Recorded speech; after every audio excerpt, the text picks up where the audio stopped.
Everyone, this is Vinita Bishnoi. Welcome to my channel. तो आज का जो टॉपिक है दैट इज वैक्यूल। हमने एंडोमेम्ब्रेन सिस्टम में endoplasmic reticulum, then lysosome and Golgi apparatus discuss कर लिया है। Now this is the last organelle of the endomembrane system.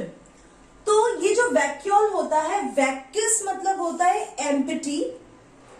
This is vacuole is a double membrane bound organelle and the membrane of this vacuole is tonoplast।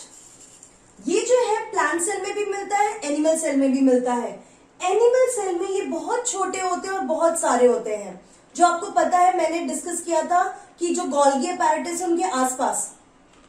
In case of plant cell you will find that large portion of the cell is occupied by almost 80% is occupied by these vacuoles. Like this you will see vacuole is present and vacuole की वजह से जो बाकी के organelle है, nucleus है, वो इस तरीके से कॉर्नर पे आ जाते हैं। So it is very large and it is filled with the sap। एक फ्लूइड होता है, सैप होता है इसके अंदर, और सैप जो होता है it is having water, salt, sugar and mineral। In short, सब कुछ उस सैप के अंदर प्रेजेंट होता है, which is important for the plant। Now, this in case of plant, it is absent। Vacuoles जो होते हैं, मेरिस्मेटिक सेल्स, जो भी कंटिन्यूसली डिवाइडिंग सेल्स होते हैं, उसमें ये एब्सेंट होंगे। Generally, they contain water soluble substances। जो vacuoles होते हैं, उनमें water soluble substance होंगे। It is used in storage. आप देख रहे हो बहुत सारी चीजें इसमें स्टोर होती है, कुछ डाइजेशन के लिए, कुछ ग्रोथ एंड डेवलपमेंट के लिए। Things will be stored over here. Now the plant cell, I told you, occupies almost 80% volume of the cell. इसीलिए जो न्यूक्लियस एंड बाकी के ऑर्गेनल्स है वो साइड साइड में चले जाएंगे। अगर हम फंक्शन की बात करें तो फंक्शन में सबसे बड़ा रोल जो होता है इन वैक्यूल्स का होता है in maintaining the turgor pressure. कैसे turgor pressure? Water will enter into the vacuoles.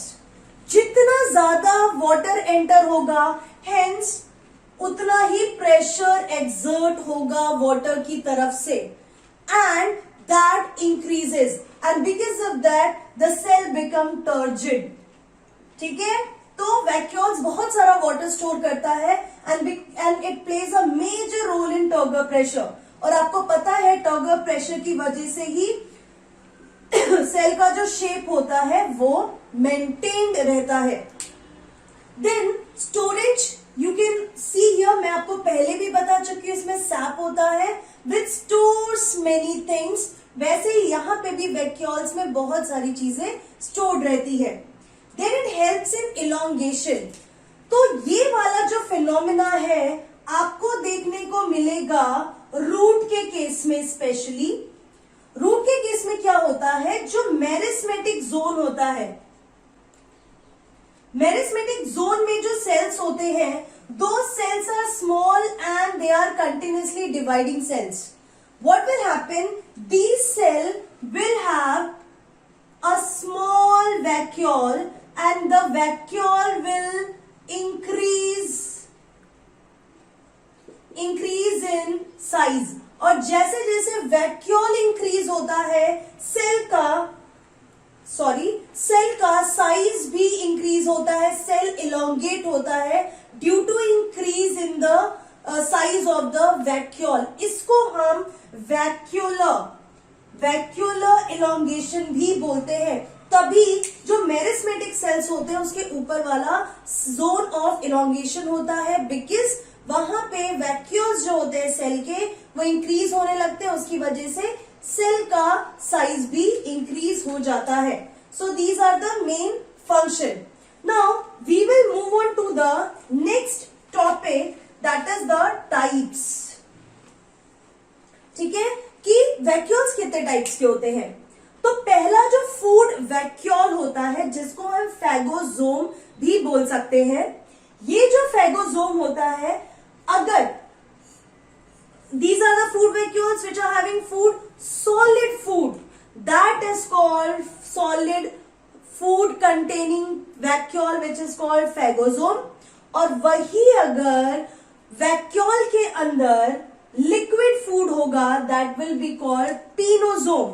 If you remember, जो इंसुलिन होता है, इंसुलिन को इस तरीके से ही फूड वैक्यूल के फॉर्म में सेल जो है, हेपेटोसाइट जो है वो अंदर की तरफ सेल में लेते हैं. और फेगोसोम के केस में तो बहुत सारे एग्जाम्पल है, लाइक सेल इज टेकिंग, अगर WBC है वो बाकी के सेल माइक्रो ऑर्गेनिजम्स को, फॉरेन पार्टिकल्स को डाइजेस्ट इसी फेगोसोम के थ्रू करता है. देन आता है food gas vacuole. Gas vacuoles वो वैक्यूल्स होते हैं जिसमें गैस होती है and that gives buoyancy to the part. जैसे कि हमारे जो एक्वाटिक प्लांट्स होते हैं, एक्वाटिक प्लांट्स के पास गैस वैक्यूल्स होते हैं एंड वो उनको बॉयंसी देते हैं जिससे वो फ्लोट कर सके. Then third is contractile vacuole, जो कि फंक्शन करते हैं ऑस्मो रेगुलेशन एंड एक्सक्रीशन में. Osmoregulation means maintenance of salt in water and excretion में हेल्प करेंगे ये. तो ये जो कॉन्ट्रेक्टाइल वैक्यूल होते हैं ये फ्रेश वाटर प्रोटोजोअन्स में होते हैं, जैसे कि प्रोटोजो, पैरामेशियम एंड अमीबा.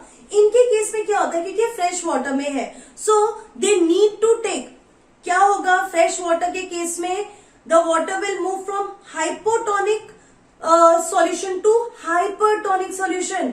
तो इन एनिमल्स के बाहर हाइपोटोनिक सॉल्यूशन है, तो बहुत सारा वाटर इनकी बॉडी में एंटर हो जाता है.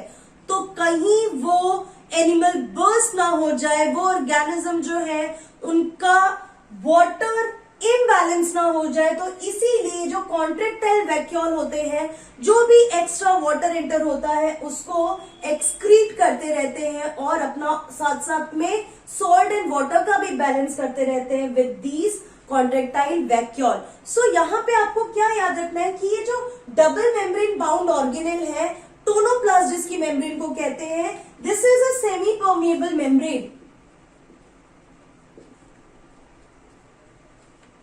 ठीक है, तो ये क्वेश्चन बहुत कॉमन क्वेश्चन है. फिर दूसरा क्वेश्चन होता है कि फंक्शन, तो सबसे ज्यादा टर्गर प्रेशर में, प्लस ये चीजें भी स्टोर करता है और वैक्यूलर सैक में सेल के जरूरत की सारी चीजें प्रेजेंट होती हैं. ये बहुत लार्ज होता है प्लांट सेल के केस में. एनिमल सेल के केस में बहुत छोटा होता है. They are absent is meristematic cells. Then cell elongation में हेल्प होता है क्योंकि वैक्यूल का साइज इंक्रीज होता है, तो साथ साथ में ही सेल का साइज भी इंक्रीज होता है and hence they are the elongated cells. And these are the three types: food vacuoles, gas vacuoles and contractile vacuoles. So this is all about vacuole. Hope you understood this topic. Next time we are going to talk about mitochondria. So see you soon. Till then, take care. Goodbye.